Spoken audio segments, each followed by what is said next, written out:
मंगलवार को पेश one nation one election bill.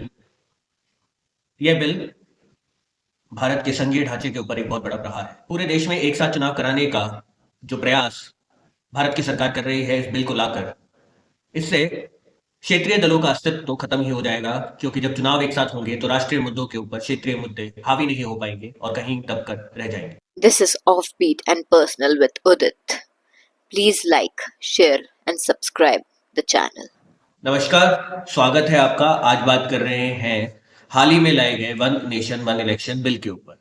मंगलवार के दिन संसद के निचले सदन यानी कि लोकसभा के अंदर one nation one election bill पेश हुआ। राजस्थान वासियों के लिए ये बिल थोड़ा सा खास इसलिए भी हो जाता है क्योंकि राजस्थान के बीकानेर से सांसद और वर्तमान में देश के कानून मंत्री अर्जुन राम मेघवाल ने इस बिल को पेश किया। अब बात करते हैं कि सदन में मंगलवार को हुआ क्या। 129वें संशोधन के तहत लाए गए इस बिल में को पेश किया अर्जुन राम मेघवाल ने, और चर्चा के बाद में ये बिल पहली बार नई संसद भवन के अंदर उपयोग किए गए इलेक्ट्रॉनिक वोटिंग सिस्टम के बाद 269 मत पड़े इसके समर्थन में, तो 198 मत पड़े इसके विपक्ष में, और ये बिल पास हो गया।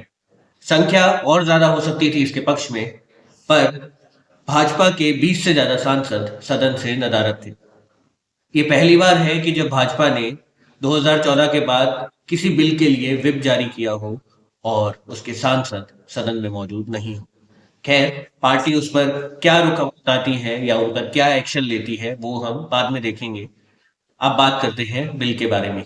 लोकसभा में पारित होने के बाद अर्जुन राम मेघवाल ने प्रधानमंत्री नरेंद्र मोदी ने सदन चालू होने से पहले जो ऑल पार्टी मीटिंग हुई थी उसकी बात को दोहराते हुए इसे जेपीसी में भेजने की मांग रखी। उनका ये कहना था कि प्रधानमंत्री नरेंद्र मोदी का ये मानना है कि जेपीसी में अगर इस बिल को भेजा जाएगा तो सारी पार्टियों से सुझाव अच्छे से लिए जा सकते हैं और साथ में ही इस पर विस्तार से चर्चा हो सकती है और इसका एक अच्छा स्वरूप बिल और कानून के रूप में देश में लागू हो सकता है। अब बात शुरू करते हैं कि ऐसी क्या जरूरत आन पड़ी कि हम वन नेशन वन इलेक्शन की बात कर रहे हैं। बात शुरू करते हैं 1951 से लेकर 2023 तक। अगर हम देखें तो औसतन हर वर्ष 6 चुनाव होते हैं।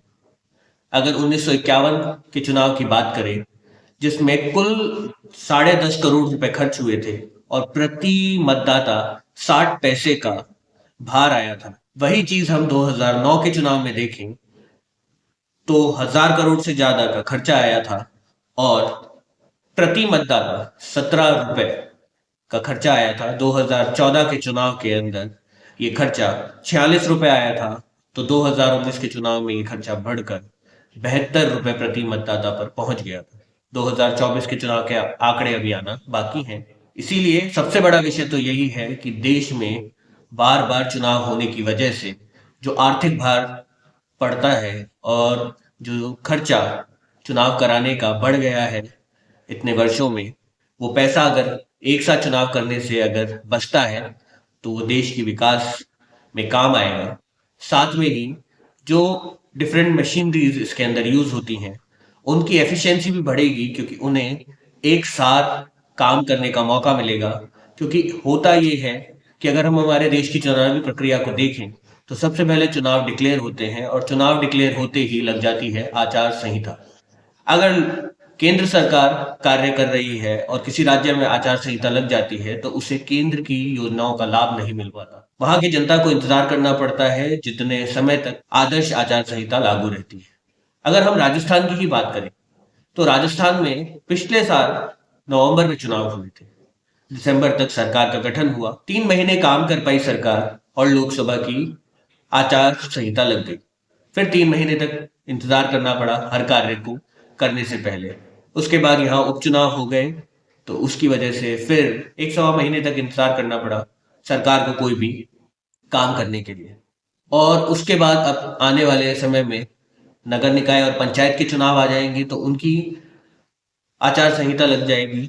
तो देखा जाए तो 5 साल के कार्यकाल में 1.5 से 2 साल तो आचार संहिता चुनाव कराने में ही एक सरकार के बीच जाते हैं। इन सारी चीजों को मद्देनजर रखते हुए वन नेशन वन इलेक्शन का फैसला देखा जाए ऊपरी तौर पे तो एक अच्छा फैसला ही नजर आता है। भाजपा और भाजपा के घटक दलों के सांसद भी इसे एक प्रोग्रेसिव रिफॉर्म बता रहे हैं, तो वहीं कांग्रेस और उनके साथ मौजूद उनके क्षेत्रीय दलों के नेता का कहना है कि यह एक भारत के संघीय ढांचे पर प्रहार है, उसे तोड़ने का एक प्रयास।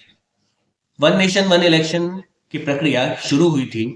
भारत के पूर्व राष्ट्रपति रामनाथ कोविंद की अध्यक्षता में बनाई गई एक कमेटी जो इस पर पूरी तरीके से स्टडी कर कर देश में मौजूद राजनीतिक दलों से चर्चा कर कर 191 दिन के अंदर अपनी रिपोर्ट हमारी वर्तमान राष्ट्रपति द्रौपदी मुर्मू को पेश की और उसके अंदर उन्होंने राय दी कि अनुच्छेद 82A का शुरुआती हिस्सा, अनुच्छेद 83, अनुच्छेद 172 और अनुच्छेद 327 में संशोधन कर कर साथ में ही कभी भी चुनाव कराने की अनुमति का भी संशोधन की उन्होंने उस रिपोर्ट में राय दी। उसी के बेसिस पर बने one nation one election bill को पेश किया अर्जुन राम मेघवाल। अब बात कर लेते हैं कि अगर सब कुछ सही रहता है, ज्वाइंट पार्लियामेंट्री कमेटी के अंदर चर्चा होती है और इस बिल को अगले सदन के अंदर वापस लाया जाता है और ये बिल राज्यसभा में भी पास हो जाता है,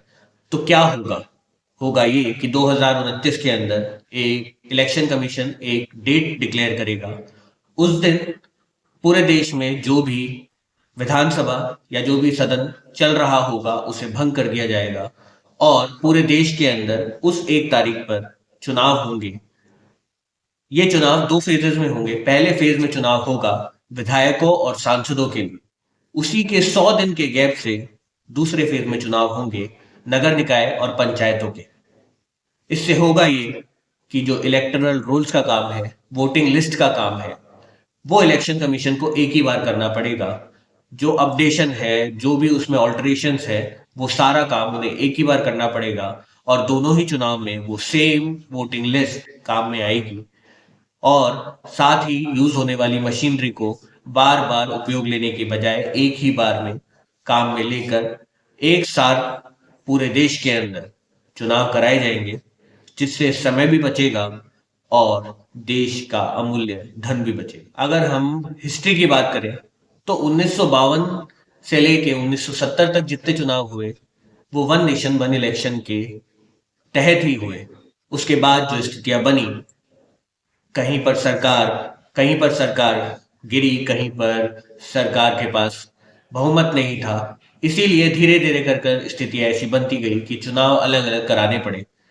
पर पूर्व में 1952 से लेके 1970 तक जितने भी चुनाव हुए वो सारे चुनाव वन नेशन वन इलेक्शन के तहत ही हुए थे। सदन में जब ये बिल लाया गया तो तृणमूल कांग्रेस हो या फिर और छोटे क्षेत्रीय दल हो, AIMIM हो, इन दलों ने इस बिल का विरोध किया। उनका विरोध करना भी कहीं ना कहीं जायज लगता है, क्योंकि उनका ये कहना है कि अगर पूरे देश में चुनाव एक साथ होंगे तो चुनाव राष्ट्रीय मुद्दों पर होंगे और अगर वो अपने क्षेत्रीय मुद्दों को जनता के बीच में लेकर भी जाएंगे तो कहीं ना कहीं वो मुद्दे जनता के बीच में क्षेत्रीय मुद्दे राष्ट्रीय मुद्दों के नीचे दब जाएंगे। राष्ट्रीय दलों, राष्ट्रीय नेताओं के नीचे उनका क्षेत्रीय नेतृत्व दब जाएगा और चुनाव के नतीजे भी अलग आएंगे और क्षेत्रीय दलों की प्रासंगिकता देश के अंदर खत्म हो जाएगी। इसीलिए उन्होंने इस बिल का सदन के अंदर विरोध किया और मुखर होकर विरोध किया। जेपीसी के अंदर उन्हें जगह भी मिली है, तो ये बात भी तय है कि जब ज्वाइंट पार्लियामेंट्री कमेटी जो कि 21 सदस्यीय है जब बैठेगी तो इस पर विस्तार से चर्चा होगी।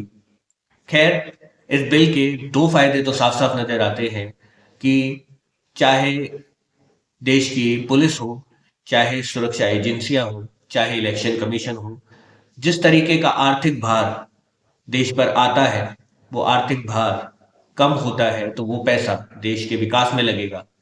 दूसरा, एक चुनाव अगर एक साथ पूरे देश में चुनाव होता है तो ये अपने आप में एक तरीके की यूनिफॉर्मिटी लाता है पूरे देश के अंदर। आज का वीडियो यहीं तक था। One nation one election bill pay जितनी जानकारी आपको चाहिए थी वो सारी जानकारी इस वीडियो के अंदर मौजूद है। आपको ये वीडियो कैसा लगा कमेंट कर बताइएगा। Please like, share and subscribe my channel.